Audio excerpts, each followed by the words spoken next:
Welcome, welcome one and all. My friends and neighbors, welcome to The Late Show. I'm your host, Stephen Colbert. Folks, there has been a story going around in the news the last couple of days, and frankly, we've been hesitant to touch it, but it feels irresponsible to stay silent any longer. It's cold outside. Yet, only a few months ago, it was not. Where does this end? April? Thanks, Donald Trump.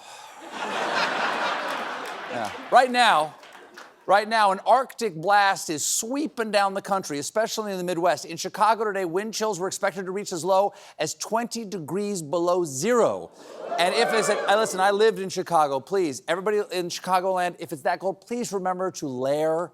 I mean, just look at this tragic picture of a Chicagoan trying to hail a cab today. Yesterday, Trump met auto industry leaders and announced that he's throwing out all the rules Biden put in place to encourage companies to make cars electric. This is a green new scam, and people were paying too much for a car that didn't work as well. All of the nonsense is being taken out of the cars.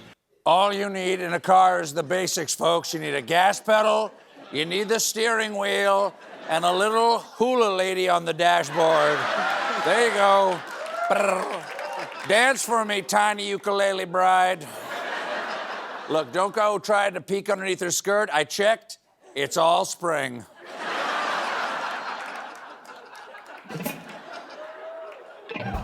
Trump discussed other EPA standards he's throwing down the well. We're canceling the EPA's absurd tailpipe emission standards. Well, that makes sense. He'd want to change that. I mean, standing behind a tailpipe is how he applies his makeup.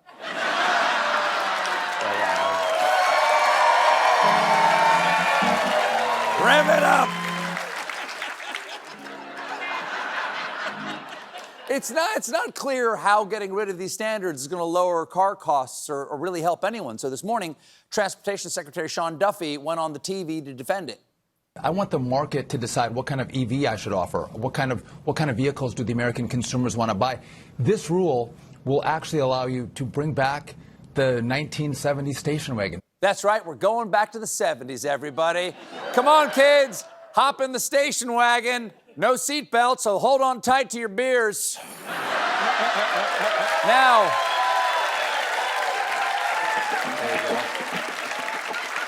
everybody roll up the windows. Daddy needs a smoke.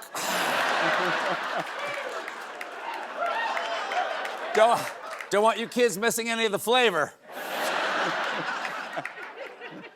Yesterday,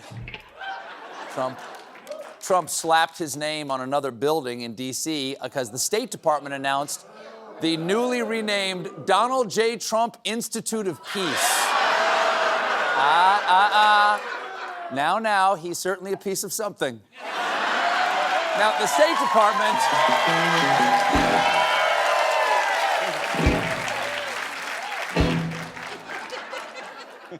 The State Department tweet says they renamed the building to reflect the greatest deal maker in our nation's history. What are you talking about? The greatest deal maker? Are these people forgetting our founding father, General Wayne Brady? He could sing, too. Yeah.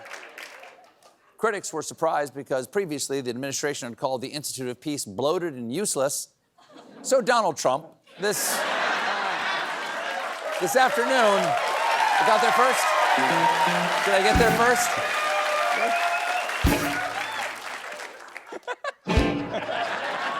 Gotta be careful where I point this. This afternoon, Trump doubled down on his pacifist credentials, celebrating a treaty he negotiated in Africa with the banner delivering peace.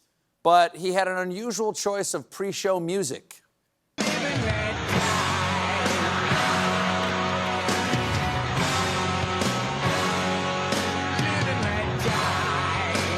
Yes, it's the most inappropriate music choice since that famous footage of the Hindenburg. This girl is on fire. There you go.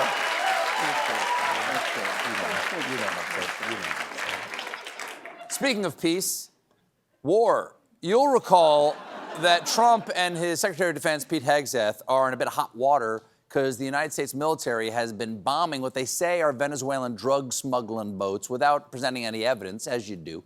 Back in September, they seem to have gotten a little loosey-goosey with international law when they launched a second strike to kill any survivors of a first strike that they had made. Hegseth is just frantically pointing the finger at Navy Admiral who is overseeing the operation, Frank Mitch Bradley. Today, Mitch testified, and to be frank,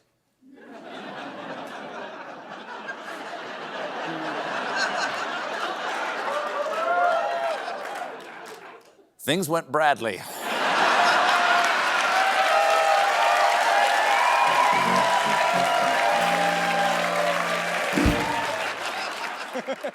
Reportedly, the admiral defended his actions, arguing the two survivors were attempting to continue their drug run because they were seen still aboard the damaged vessel alongside packages of illegal narcotics.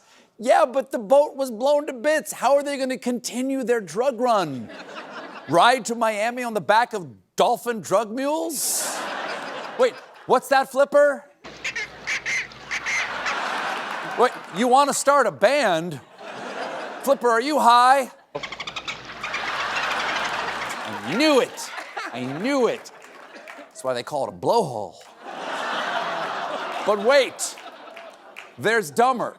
The military is also claiming that the survivors were still a threat because they took a hostile action, which in this case was radioing for help after their boat was hit. You blew them up for touching their radio? Who are they? Your dad on a road trip? All right, come on, kids.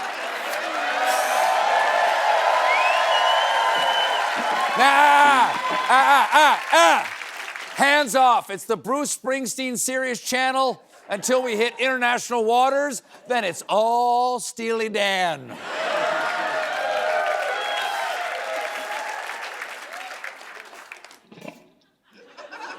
We're also learning that in October, Hegseth ousted a different admiral who expressed concerns about the legality of the boat bombings, Admiral Alvin Halsey. Hegseth also reportedly fired Halsey because he was suspicious that Halsey might have been the source of media leaks. Oh, come on, who would he have leaked to? Admiral Halsey notified me. Okay, all right. Don't touch Dad's radio. Don't touch Dad. It's my Spotify. Prior to all the war crimey stuff, Secretary Hegseth was best known for revealing war plans on the non-secure app Signal in a text chain that, oops-a-daisy, included The Atlantic's editor-in-chief Jeffrey Goldberg. Well, that scandal has reared its delicious head again because today the Inspector General's report dropped and it found that Hegseth risked compromising sensitive military information which could have endangered American troops. That's surprising. Usually, to endanger the lives of American troops, Hegseth uses an axe. So, real footage. Yeah. Now, just how did the intrepid Inspector General uncover that Hegseth revealed when the first bombs might drop? Well, it could have been when Hegseth posted in the chat, "This is definitely when the first bombs will drop." So I'm not sure how much longer he's going to be sec-def. But don't worry, he already has a fallback position lined up. He's going to be wingman for that drunken raccoon. Now, they remembered.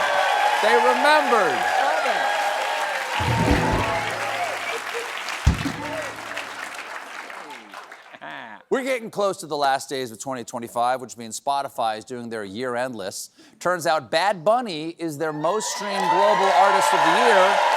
That's not a surprise. No surprises there. I'm a tastemaker, and Bad Bunny came on my show. Okay? Same reason all the kids are shaking their booties to the latest banger from Ken Burns. But most exciting of all, Spotify Wrapped is here, and this year there's a new feature called Listening Age, which tells users how old their music taste makes them. For example, if you listen to a lot of music from the early 70s, Spotify thinks you're 67. And because my top artist of the year was Majestic Tropical Thunderstorm by Music for Deep Sleep.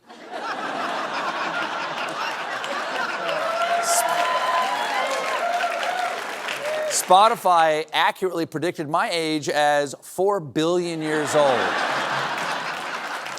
Spotify also added something called Clubs, which sorts listeners into groups based on their tastes. If you like upbeat music, you're in Club Serotonin. And if you listen to over 1,000 minutes of Kid Rock, you're in Club Court-Ordered DUI class. Of course, like a flower.